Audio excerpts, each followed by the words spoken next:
So student, we started with historical background. Yesterday we have done company rule. आपण company rule start केले आहे 1773चा regulating act हा आपण पाहिलेला आहे. रेग्युलेटिंग ॲक्ट ऑफ 1773 आपण काल घेतलेला आहे कंपनी रूलमधला. आज कंपनी रूलचे पुढील भाग पाहणार आहोत. Historical background of Indian constitution. तर बघा आपण आलो होतो अमेंडिंग ॲक्ट ऑफ 1781. आता बघा 1773चं ब्रिटिश गव्हर्नमेंटची सुरुवात झाली होती 1773च्या ॲक्टनुसार आणि त्यानुसार त्यांनी पहिल्यांदा रेग्युलेशन, परत ॲक्ट्स आणि परत स्ट्रिक्ट ॲक्ट्स चालू केले. अशा प्रकारे ते ट्रेडर टू रूलर कसे बनले, कायदे निर्मिती, कायदे आणि राजकर्ती जमात कशी बनली याचा आपण विस्तारित अभ्यास करणार आहोत. तर आज बघा amending act of 1781. In bid to rectify the defects of Regulation Act of 1773, the British Parliament passed the Amending Act of 1781, also known as Act of Settlement. आता काही 1773च्या ॲक्टचे काही उणिवा होत्या ते दूर करण्यासाठी त्यांनी काय केलं, 1781चा अमेंडिंग ॲक्ट पारित केला. तर बघा the feature of this act as it exempted the governor general and council from jurisdiction of the Supreme Court for the act done by them in their official capacity. It also similarly exempted the servant of company from the jurisdiction of Supreme Court for their official action. आता बघा जसं इंदिरा गांधींनी 1975ला principle of judicial review हे रद्द केलं होतं आणि त्यांचे डिसिजन एक्झिक्युटिव्हने घेतलेले डिसिजन हे सुप्रीम कोर्टात जात enforceable in court of law नव्हते. तशाच प्रमाणे 1781च्या ॲक्टनं काय केलं, सुप्रीम कोर्ट गव्हर्नर जनरलच्या डिसिजनला एक्झेम्प्टेड करत असेल. त्यांचे डिसिजन हे सुप्रीम कोर्टात वैध ठरवण्यात येईल, अवैध ठरवण्यात येणार नाही असं त्यांनी करून ठेवलं. It excluded the revenue matter and matters arising collection of revenue from jurisdiction of supreme court. तशाच प्रकारे रेव्हेन्यू मॅटर, पैसा टॅक्सेशन सिस्टीम, रेव्हेन्यू सिस्टीमचे व्यवहारसुद्धा सुप्रीम कोर्टच्या ज्युरिडिक्शनच्या बाहेर केले. आपण कालच बघितलं होतं बी टू बी प्लॅनर. कालच्या लेक्चरमध्ये आपण बघितलं की business to business is great business ह्या प्रिन्सिपलवर ब्रिटिश आपल्यामध्ये ट्रेडर आले आणि परत 150 वर्षाच्या वर रूलर म्हणून राजकर्ते जमात झाले. कारण ते कमर्शियल इंटरेस्ट, इकॉनॉमिक इंटरेस्ट त्यांनी कधीच लुप्त पावला नाही. जरी ते पुढे 1833ला प्युअरली ॲडमिनिस्ट्रेटिव्ह बॉडी बनली. सेंट्रलायझेशनची हायेस्ट स्टेज ही 1833 होती. ते बघूच आज आपण. तर बघा it provided the supreme court was have jurisdiction over all inhabitants of Calcutta. It also required the court to administer the personal law of the defendants, that is Hindus were to be tried according to Hindu law and Muslim were to be tried according to Mohammedan law. 1781च्या ॲक्टनं काय केलं, हिंदूचे कायदे हिंदूच्या कायद्याप्रमाणे, मुस्लिमांचे कायदे मुस्लिमांच्या कायद्याप्रमाणे असे सांगितले. It laid down the appeals from provincial court could be taken to the Governor General in Council and not to Supreme Court. यांनी असं सांगितलं की प्रोव्हिन्शियल कोर्टचे जे अपील आहेत ते गव्हर्नर जनरलच्या काउन्सिलमध्ये होतील आणि सुप्रीम कोर्टमध्ये नाही. It empowered governor general in council to frame regulation for provincial court and council. Governor general in काउन्सिलला त्यांनी पावर दिली की रेग्युलेशन तयार करायचे, कोणाचे, प्रोव्हिन्शियल कोर्टचे आणि काउन्सिलचे. अशा प्रकारे हा 1781चा अमेंडिंग ॲक्ट ऑफ 1781 होता. आता पुढे बघूया आपण पिट्स इंडिया ॲक्ट 1784. एक महत्त्वाचा ॲक्ट आहे, लक्षात ठेवा, पिट्स इंडिया ॲक्ट ऑफ 1784. आता बघा the next important act was Pitt's India act of 1784.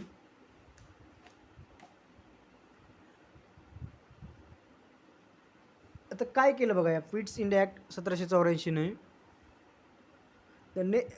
The feature of this act as follow. It distinguish between commercial and political function of company.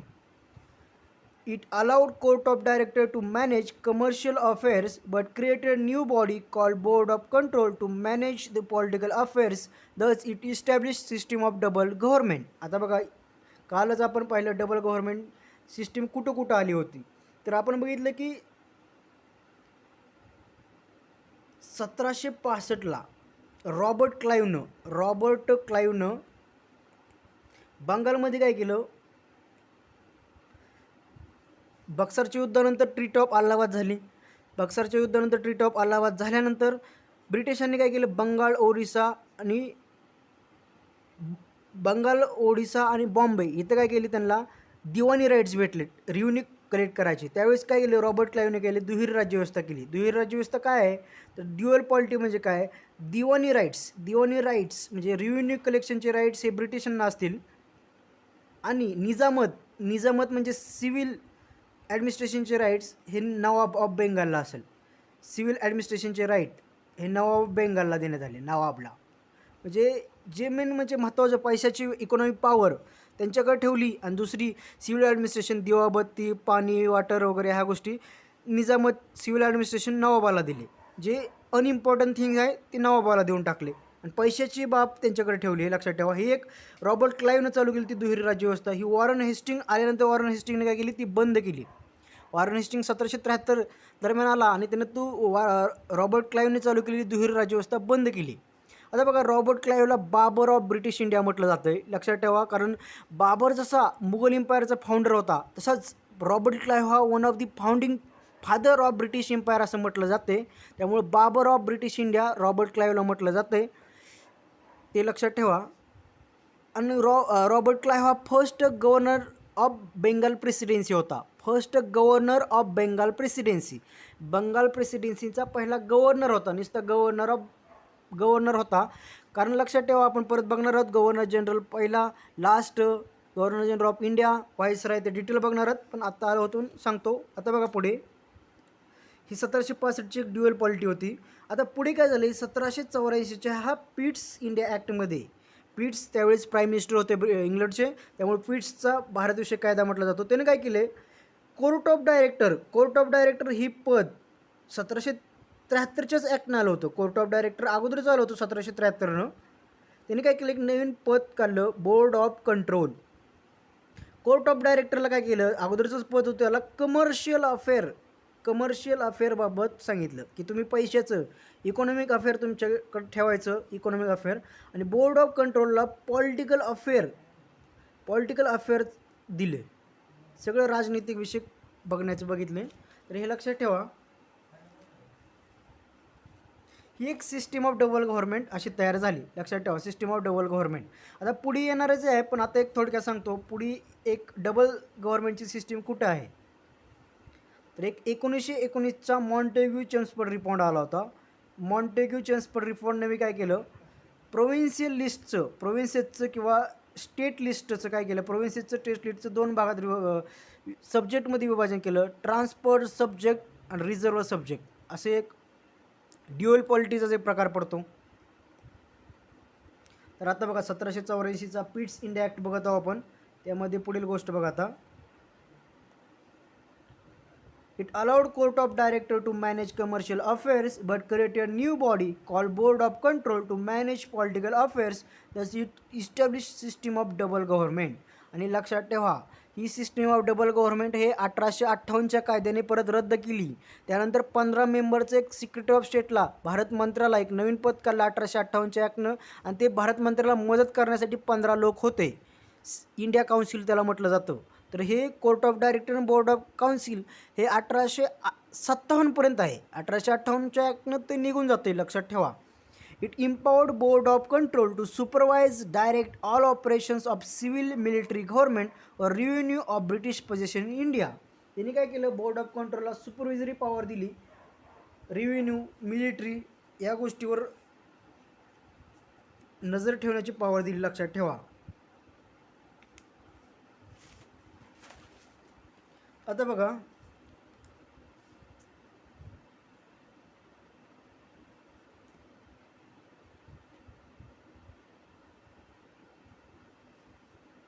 पुढे बघा, thus act was significant for two reason. First, the company's territories in India were to be first time called British possession in India. पहिल्यांदा 1784च्या ॲक्टनं प्रथम सांगितलं की आमची मालमत्ता आहे ब्रिटिश पोझिशन इन इंडिया. ही जी टेरिटरी आहे, ही भूक्षेत्र आहे, जमिनीचं क्षेत्र आहे, ही ब्रिटिश पोझिशन इन इंडिया. ब्रिटिशांची प्रॉपर्टी आहे, पोझेशन आहे असे म्हटलं आहे. Second, the British government was given supreme control over companies affair and it's administration in India. लक्षात ठेवा, कंपनी रूल म्हणजे ईस्ट इंडिया कंपनी जी प्रायव्हेट कंपनी आहे, जरी ब्रिटिश क्राऊनचे किंवा ब्रिटिश पार्लिमेंटचे त्यावर लक्ष आहे पण असं पूर्णपणे कंट्रोल नाही. लक्ष आहे ब्रिटिश एक प्रायव्हेट कंपनी आहे ईस्ट इंडिया कंपनी, ते आपल्यावर रूल करत आहे. ट्रेडिंग बॉडी म्हणून आली होती, परत आपल्यावर ते राजकर्ते बनले. ह्याचाच प्रवास आपण पाहत आहोत. तर बघा पुढे काय झालं, यानंतर आला मग act of 1786. 1786 Lord Cornwallis was appointed as a governor general of Bengal. He placed two demands to accept the post. He should given power to override decision of his council in special cases. हा काय म्हणला Lord Cornwallis हा उमदा नेतृत्व होतो. Lord Cornwallis त्याने Cornwallis code ॲडमिनिस्ट्रेशनमध्ये reform करण्याची power केली, त्याने कलेक्टरचे पॉवर काढून घेतले त्याने. तसंच हा म्हणला की मला काही डिसिजन घेण्यासाठी स्पेशल पॉवर असली पाहिजे. He would also be commander in chief, आणि कमांडर इन चीफसुद्धा मीच असलो पाहिजे असं लॉर्ड कॉर्नवॉलिस म्हटला. Accordingly the act of 1786 was enacted to make both the provision. आणि ह्या दोन्ही प्रोव्हिजन होण्यासाठी ॲक्ट ऑफ 1786 ॲक्ट तयार करण्यात आला. आता बघा चार्टर ॲक्ट ऑफ 1793 काय. The feature of this act were follow. It extended the overriding power given to Lord Cornwallis over his council to all future governor generals and governor of presidency. जी कॉर्नवॉलिसनं 1786ला सांगितलं होतं ते extend करण्यात आली power 1793च्या ॲक्टमध्ये. It gave governor general more power and control over government of the subordinate presidency of Bombay and Madras. आणि governor जनरलला बेंगालच्या गव्हर्नर जनरलला मोर पॉवर दिली बॉम्बेच्या आणि मद्रासच्या प्रेसिडेन्सीची. It extend trade monopoly of company in India for another period of 20 year. जी त्यांची ट्रेड मोनोपॉली होती मग ते जर अजून 20 वर्षासाठी त्यांनी वाढवली 1793च्या ॲक्टनं. It provided commander in chief was not to be a member of governor general's council unless he was so appointed. Commander in chief हा गव्हर्नर जनरल काउन्सिलचा मेंबर नसावा जोपर्यंत तो अपॉइंट केला नाही तोपर्यंत. It let down the member of board of control and their staff were henceforth to be paid out of Indian revenue. आता बघा यांना भरमसाठ पेमेंट दिलं जात होतं आणि ते 1793 सांगितले की जी बोर्ड ऑफ कंट्रोल आहे आणि त्याचे ऑफिशियल मेंबर वगैरे आहेत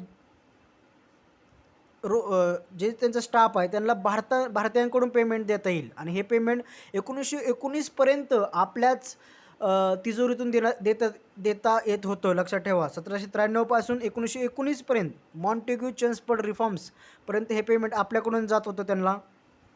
लक्षात ठेवा. आता एक महत्त्वाचा ॲक्ट आहे charter act of 1813.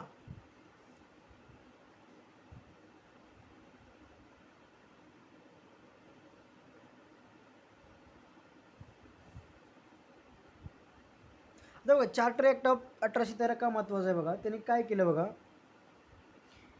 The features of this act as follow. It abolish the trade monopoly of company in India, that is Indian trade was thrown open to all British merchants. However it continued the monopoly of company और trade in tea and trade in China. तर लक्षात ठेवा charter act 1813 काय केलं तर 1813च्या ॲक्टनं काय केलं बघा. ट्रेड मोनोपॉली खतम केली पण पूर्णपणे खतम केली नाही. 2 एक्सेप्शन आहेत. एक म्हणजे ट्रेड विथ चायना आणि ट्रेड विथ टी. चायनाचा व्यापार आणि टीचा व्यापार हे त्यांनी खतम केलं नव्हतं. बाकीची ट्रेड मोनोपॉली खतम केली. ही कधी चायना आणि टीचा व्यापार कधी खतम केला तर 1833च्या ॲक्टने केला. हे पुढच्या ॲक्टमध्ये पाहणार आहोत पण आत्ता आले म्हणून लक्षात ठेवा. काय केलं भारताशी व्यापाराचा एकाधिकार नष्ट केला 1813च्या ॲक्टने. ट्रेड मोनोपॉली एंडेड केली एक्सेप्ट काय नाही परंतु चीनशी व्यापार व चहाचा व्यापार हा तसाच राहिला. तो 1833च्या कायद्याने चार्टर ॲक्टने तो रद्द केला. आणि 1833ला East India company purely trading function to purely administrative body बनली होती. पूर्ण राजकर्ती बनली होती. पूर्णली governor general of Bengal become governor general of India. Lord Bentinck हा पहिला गव्हर्नर जनरल ऑफ इंडिया बनला होता. अशा प्रकारे आपण परत बघणारच आहेत. बघा आता ट्रेड मोनोपॉली खतम केली, फक्त चायना आणि टी 1813 केलं नाही, लक्षात ठेवा. परत काय केलं बघा,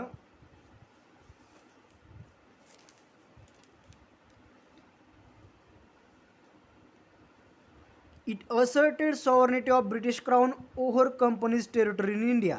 लक्षात ठेवा, जरी east India company private company आपल्यावर रूल करत होती तरीही ब्रिटिश क्राऊनचा त्यांच्यावर सार्वभौमत्व होतं. It allowed Christian missionaries to come to India for the purpose of enlightening people. आणि अशा प्रकारे त्यांनी ख्रिश्चन मिशनरीला धर्म प्रसार करण्यासाठी भारतात स्थायिक होण्याचा अधिकार दिला 1813च्या ॲक्टने. It provided spread of western education among inhabitants of the British territories India. आता बघा, एक सेरामपुरे मिशनरीज म्हणून फेमस आहेत, सेरामपुरे ख्रिश्चन मिशनरीज फेमस आहेत. ते काय करायचं होतं, ते एज्युकेशन स्प्रेड करायचं मिशन करत होते, पण त्यांच्यावर आरोप आहे की ख्रिश्चन कन्व्हर्जन करत होते असे. म्हणजे त्यामध्ये काही ख्रिश्चन मिशनरी आहेत जे कन्व्हर्जन करायचे, रिलिजियस कन्व्हर्जन करायचे असा आरोप आहे. पण सेरामपुरे ख्रिश्चन मिशनरी हे एज्युकेशन स्प्रेड करायचे, त्यांच्या वेगवेगळ्या स्कूल कॉलेजेस आहेत. आता बघा, it authorize local government India to impose taxes on persons. They should also punish the person for not paying taxes. जर टॅक्स पे नाही केला तर पनिश करायची पॉवर देण्यात आली 1813च्या ॲक्टनं. तर लक्षात ठेवा, 1813च्या ॲक्टनं महत्त्वाचे काय काय केले, तर त्यांनी काय केलं, 3 गोष्टी केल्या. एक म्हणजे ट्रेड मोनोपॉली खतम केली, फक्त चायना आणि टीचा व्यापार चालू ठेवला. ख्रिश्चन मिशनरीला धर्मप्रसार परवानगी दिली. तसेच 1,00,000 रुपये एज्युकेशनल ग्रँट दिला त्यांनी, पण हा यूजच केला नव्हता. परत 1,00,000 एज्युकेशन ग्रँट दिला, पण परत प्रॉपर युटिलायझेशन झालंच नव्हतं काही वर्ष. पण 1,00,000 ग्रँट दिला होता. लक्षात ठेवा, 1813च्या ॲक्टनं ट्रेड मोनोपॉली, ख्रिश्चन मिशनरी आणि एज्युकेशन ग्रँट, ह्या 3 महत्त्वाच्या गोष्टी ह्या 1813च्या ॲक्ट आहेत.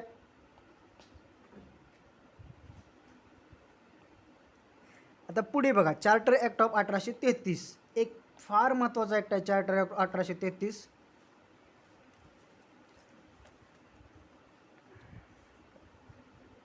आता बघा, the act was final step towards centralization in British India.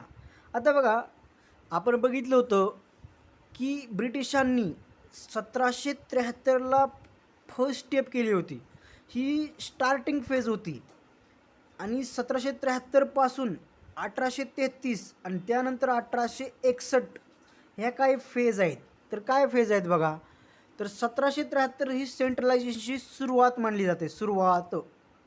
आणि सेंट्रलायझेशनचं शिखर कधी गाठलं, तर 1833ला सेंट्रलायझेशनचं पूर्ण शिखर गाठलं. कारण यावेळेस governor general of Bengal become governor general of India बनला होता आणि लॉर्ड बेंटिंग हा पहिला गव्हर्नर जनरल ऑफ इंडिया बनला होता. तर लक्षात ठेवा, ही सेंट्रलायझेशनचं शिखर, जेहनीत ऑफ सेंट्रलायझेशन 1833चं होतं. आणि त्यानंतर 1857चा उठाव झाला. त्यानंतर त्यांनी policy of association of Indians in Indian administration, आपल्याला गव्हर्नर करायचं आहे म्हणल्यावर आपल्याला काहीतरी घ्यावं लागेल, यांना असोसिएशन गरजेचं आहे. कारण 1857च्या उठावानं त्यांना काही जाणीव करून दिली होती की आपलं रिस्पेक्ट करायचं, आपलं रिलिजियस इंटरफेअर करायचा नाही, अशा गोष्टी केली होत्या. 1857च्या उठावानं ब्रिटिशांच्या कानटाळ्या बसल्या होत्या ते बाहेर, त्यामुळे त्यांनी आपल्याला रिस्पेक्ट करायला चालू केलं. आणि नंतर 1861 नंतर पॉलिसी ऑफ असोसिएशन चालू केली, लक्षात ठेवा. आणि इथनं मग डिसेंट्रलायझेशन चालू झालं. मग लॉर्ड मेयो वगैरे आहे ते बघू आपण. तर लक्षात ठेवा, हां बघा आता,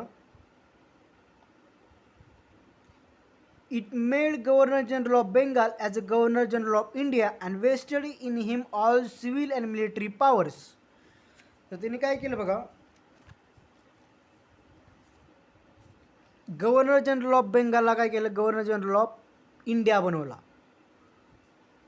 आता इथे बघा, 1773ला काय केलं, governor general of Bengal become governor general of Bengal, governor of Bengal become governor general of Bengal असं केलं.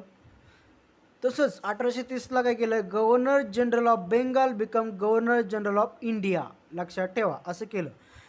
तर त्या पद्धतीने विचार केल्यावर जरा बघा, 1757 ते 1757 ते 60 दरम्यान first governor of Bengal presidency Robert Clive होता. 1757 ते 60 दरम्यान first governor of Bengal presidency Robert Clive.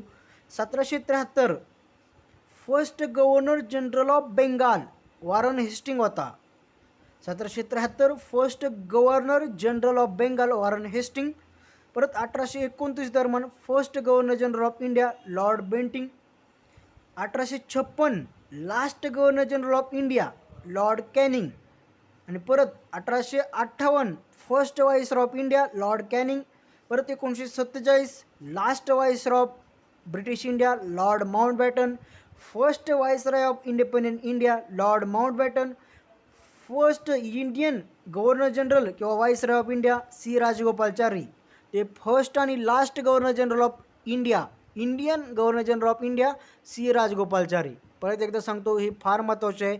One liner असो, कंबाईन असो, MPSC असो, UPSC असो, फार महत्त्वाचं आहे. First and last Indian governor general of India Indian key term आहे, तर ते आहेत राजगोपालचारी, सी राजगोपालचारी. तर पुढे बघूया आपण.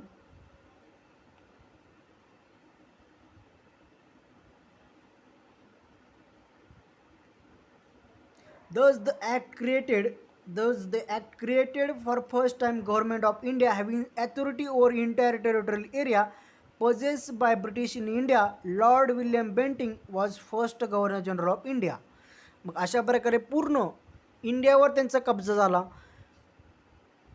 प्युअरली ॲडमिनिस्ट्रेटिव्ह बॉडी बनली आणि पहिला गव्हर्नर जनरल ऑफ इंडिया हा लॉर्ड विल्यम बेंटिंक बनला.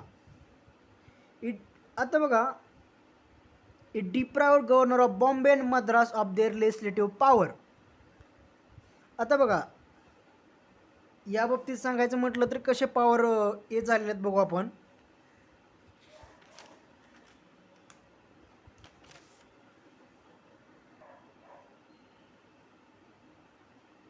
तर बघा, it deprived governor of Bombay and Madras of their legislative power. The governor general of India was given exclusive legislative power for the entire British India. The law made under previous act were called regulations, while laws made under this acts called acts. तर बघा, हे ॲक्टनं काय केलं, 1833च्या ॲक्टनं काय केलं, अगोदरचे regulation होतं, regulation of 1773. आता ह्या चार्टर ॲक्ट ऑफ 1833 नंतर ॲक्ट्स आले, थोडा स्ट्रिक्ट नॉर्म्स चालू झाले, ॲक्ट्स. आता बघा, ह्या ॲक्टनं काय केलेलं आहे आपण थोडे हे करूया. तर सेंट्रलायझेशन स्टार्ट झालं होतं 1773ला. सेंट्रलायझेशन स्टार्ट झालं होतं, मी सांगितलं तुम्हाला 1833ला. आणि इथं 1857 एक वॉटरशेड टर्निंग पॉईंट आहे. First war of Indian independence असं V.D. सावरकर त्याला म्हटले. आणि नंतर 1861. यात महत्त्वाचे 3 इयर मी इथे लिहिलेले आहेत बघा. असे 4 आहेत पण 3 महत्त्वाचे आहेत. तर बघा काय केलं, 1773नं काय केलं, बेंगालच्या सबऑर्डिनेट काय केलं, मद्रास आणि बॉम्बे केलं. मद्रास आणि बॉम्बे प्रेसिडेन्सी बेंगालच्या सबऑर्डिनेट केलं, लक्षात ठेवा. 1833ला काय केलं, मद्रास आणि बॉम्बे यांच्या गव्हर्नरची लेजिस्लेटिव्ह पॉवर काढून घेतली. यांची 1833च्या ॲक्टनं काय केलं, मद्रास आणि बॉम्बेच्या गव्हर्नरची लेजिस्लेटिव्ह पॉवर डिप्रायव्हेशन केलं, काढून घेतली. तर 1861ला परत ती देण्यात आली, लक्षात ठेवा. कारण उठावानंतर पॉलिसी ऑफ असोसिएशन चालू केली. तर त्यांनी काय केली, मद्रास आणि बॉम्बेची जी पॉवर दिली होती लेजिस्लेटिव्ह पॉवर, ती पुन्हा 1861ला देण्यात आली. हे महत्त्वाचं आहे, लक्षात ठेवा. एक क्रिस्प 3 कायदे एकत्र सांगितले आहेत मी थोडक्यात, लिंक परत तुटू नये म्हणून. तर बघा, 1833नं काय केलं, बॉम्बे आणि मद्रासची लेजिस्लेटिव्ह पॉवर घेतली आणि ती परत कधी दिली, तर 1861ला दिली.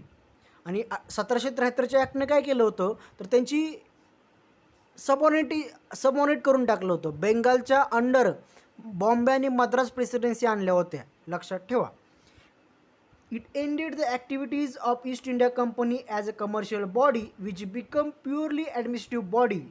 मी तुम्हाला सांगितलं आहे, एक ट्रेडिंग कंपनी आली होती, एक प्रायव्हेट कंपनी आली होती, ट्रेडर म्हणून आले होते 1600च्या दरम्यान, आणि ते आपले रूलर बनले.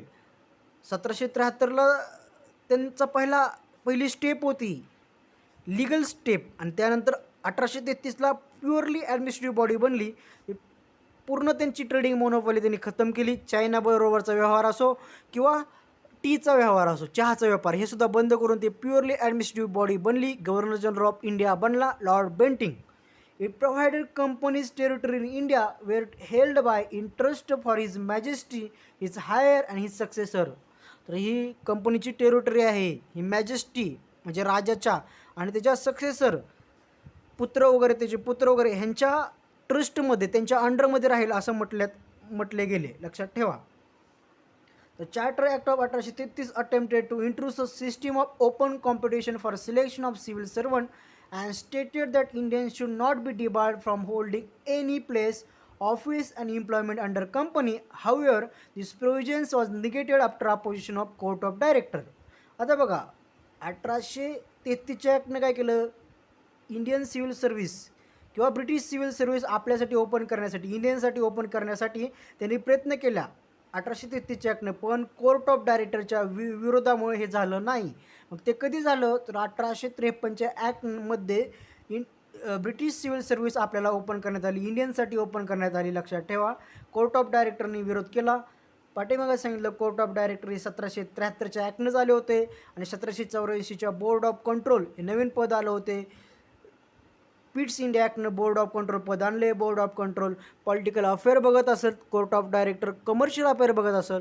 तर 1833च्या ॲक्ट दरम्यान त्यांनी विरोध केला civil service open to Indians, इंडियनला ओपन करण्यासाठी त्यांनी विरोध केला. त्यामुळे ते 1853ला झाले ओपन इंडियनसाठी.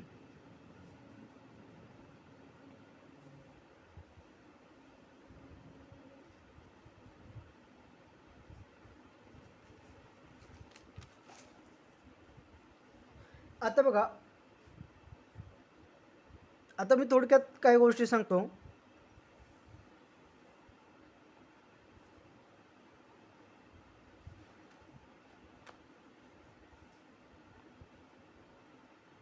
आता बघा काही महत्त्वाच्या गोष्टी आहेत. Father of decentralisation, father of decentralisation कोणाला म्हटलं जाते बघा, लॉर्ड मेयोला फादर ऑफ डिसेंट्रलायझेशन म्हणतात. तसेच father of self government, father of self government हे रिपनला म्हटलं जातं. फार महत्त्वाचं Ripon.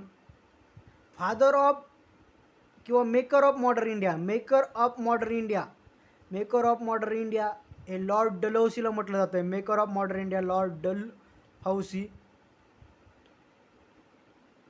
Father of communal representation, father of communal representation मी पूर्ण लिहित नाही कारण वेळ जास्त जात आहे, त्यामुळं मिंटोला म्हटलं जातं आहे. Father of civil services, father of civil services हे कॉर्नवॉलिसला म्हटलं जातं. लक्षात ठेवा, Cornwallis. Babur of British India, Babur of British India हे रॉबर्ट क्लाइव्हला म्हटलं जातं आहे. बघा, father of decentralisation Lord Mayo, father of self government Ripon, maker of modern India Lord Dalhousie, father of communal representation Minto, father of civil services Cornwallis, Babur of British India Robert Clive.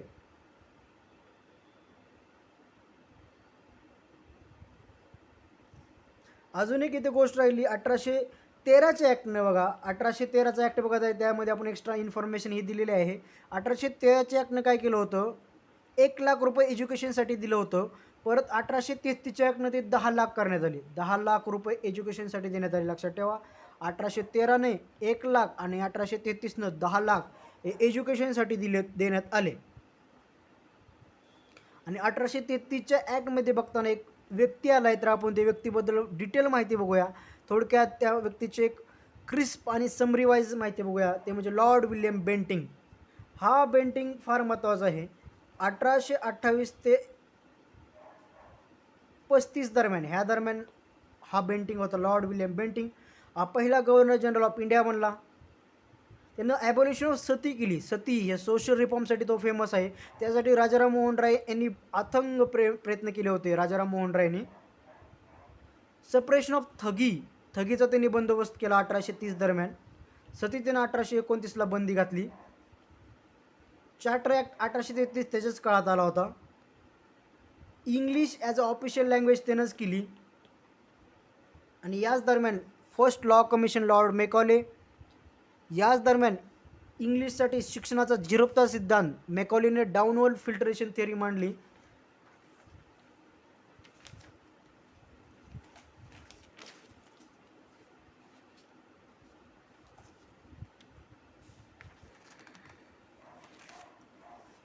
आता बघा इथं detail आले, परत एकदा एक व्यक्ती आले, Lord Macaulay. Lord Macaulay हा इंडियामध्ये एक महत्त्वाचा आहे, ते 2-3 कमिशनसाठी फेमस आहे. Lord Macaulay was the man who brought English education in India. English education in India lord मेकॉलेने आणलं 1833च्या काळात. आणि लॉर्ड मेकॉले यांनी डाउनवर्ड फिल्ट्रेशन थिअरी मांडली, त्याला शिक्षणाचा झिरपता सिद्धांत म्हणतात.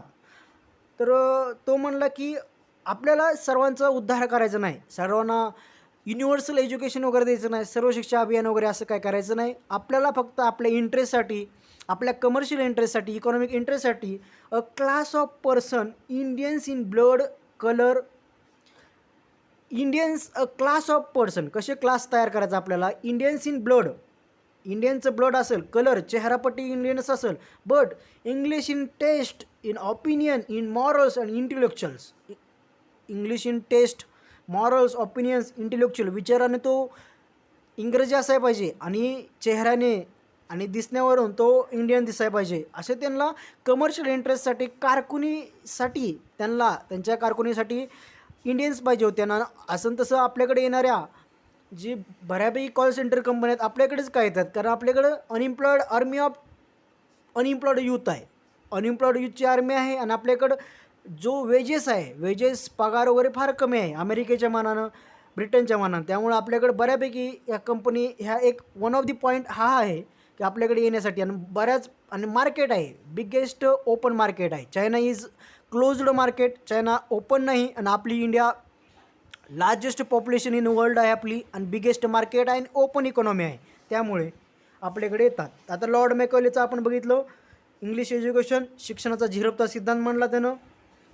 वेस्टर्न लर्निंगवर फोकस केला त्यानं, आपल्या संस्कृतलायझेशनला किंवा नॉर्मल ऑर्थोडॉक्स एज्युकेशनला त्यानं महत्त्व दिलं नाही. मॅकॉलेनं परत लॉ कमिशनच्या बाबतीतही तो मॅकॉले फर्स्ट लॉ कमिशनचा चेअरमन होता. त्या फर्स्ट लॉ कमिशन लक्षात ठेवा, आता सध्या 22वे लॉ कमिशन न्यूजमध्ये होते बघा. आता फर्स्ट लॉ कमिशन मॅकॉले होता, त्याचे सदस्य बघूया फर्स्ट लॉ कमिशनचे. मॅकॉले त्याचा चेअरमन होता. CH Cameron, F Millett, GW Anderson,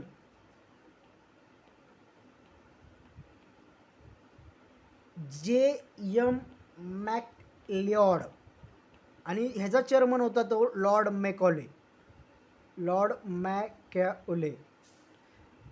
first law commission 1833-35 दरम्यान, चेअरमन लॉर्ड मॅकॉले, सदस्य CH Cameron, F Millett, GW Anderson, JM Macleod हे सदस्य होते, लक्षात ठेवा. तसंच आत्ता न्यूजमध्ये आहे 21वे लॉ कमिशन होते, 21वे लॉ कमिशन होते ते न्यूजमध्ये. BS चौहान त्याचे अध्यक्ष होते, BS चौहान.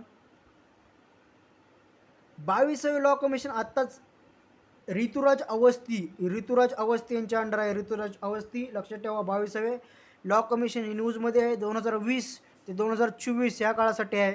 सगळ्यात महत्त्वाची बाब म्हणजे लॉ कमिशन हे एक्झिक्युटिव्ह बॉडी आहे, स्टॅच्युटरी नाही, कॉन्स्टिट्युशनल नाही. एक्झिक्युटिव्ह आहे, स्टॅच्युटरी नाही, कॉन्स्टिट्युशनल नाही. आणि ते बाइंडिंग नसतं, ॲडव्हायझरी असतं, कॉन्स्टिट्युशनल बी नाही आणि स्टॅच्युटरी बी नाही. अशा प्रकारे आपण history to present circumstances law commission बघितलं. आता परत बघूया मॅकॉले अजून कुठल्या गोष्टीच्या रिलेटेड आहे. मॅकॉलेने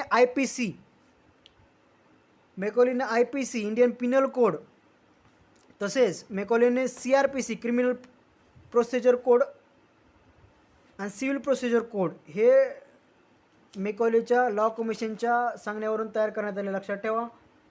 त्याला फादर ऑफ लॉ कमिशन म्हटलं जातं. तर कधी झाले बघा आता,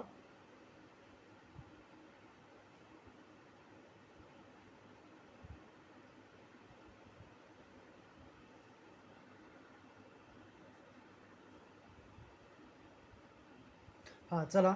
आता बघा लॉ कमिशन काढलं होतं पहिलं, आणि लॉर्ड मॅकॉलेने काय केलं, लॉ कमिशन काढलं आणि त्यानुसार IPC त्या सांगण्यानुसार 1860ला इंडियन पिनल कोड झाला. त्यानंतर CRPC क्रिमिनल प्रोसिजर कोड हे 1861ला आणि सिव्हिल प्रोसिजर कोड हे 1859ला. Civil procedure code 1859, Indian penal code 1860 आणि क्रिमिनल प्रोसिजर कोड 1861 हे मेकॉलेच्या अंडरच त्याने दिलेल्या रिकमेंडेशन नंतर तयार करण्यात आले. लक्षात ठेवा, हे महत्त्वाचं आहे. मेकॉले 3 गोष्टीसाठी फेमस आहे: एज्युकेशन, लॉ कमिशन.